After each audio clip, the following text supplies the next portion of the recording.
Hello বন্ধুরা, আমি জানি না তোমরা এটা জানো কি না। এটার নাম হচ্ছে ড্রিম ক্যাচার। আর এর কি কার্যকারিতা সেটা আমি বলছি। এটা অ্যামাজন বা লোকাল দোকানেও হয়তো পাওয়া যায়, তবে এই ডিজাইনটা পাওয়া যাবে কি না আমি জানি না।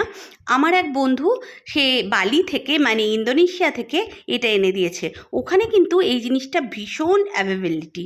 এই যে জিনিসটা ওরা হাতের হ্যান্ডিক্রাফটসের লোকেরা এগুলো বানায়। তো এই ড্রিম ক্যাচারের কাজ কি? ড্রিম ক্যাচার হচ্ছে একটা উইশ ফুলফিলমেন্ট প্রপস আর কি। তোমরা কোনো কিছু উইশ নিজের মন থেকে করে তোমরা যদি ইস্ট আর সাউথের মাঝামাঝি কোনো জায়গায় বা পুরো সাউথে বা ইস্টে তোমরা এটা লাগাতে পারো ওয়ালে, তাহলে কিন্তু উইশটা ফুলফিলমেন্ট হয়। আর এই জিনিসটা তোমরা অ্যামাজনেও পেয়ে যাবে। আর এর চাইতে আরও সুন্দর সুন্দর ডিজাইন আছে। তো তোমরা প্রত্যেকে নিজের বাড়িতে লাগিয়ে দেখবে যে তোমাদের উইশ ফুলফিলমেন্টটা হচ্ছে কি না। আর প্রত্যেকটা জিনিস তো বিশ্বাসের ওপর নির্ভর করে, তাই না?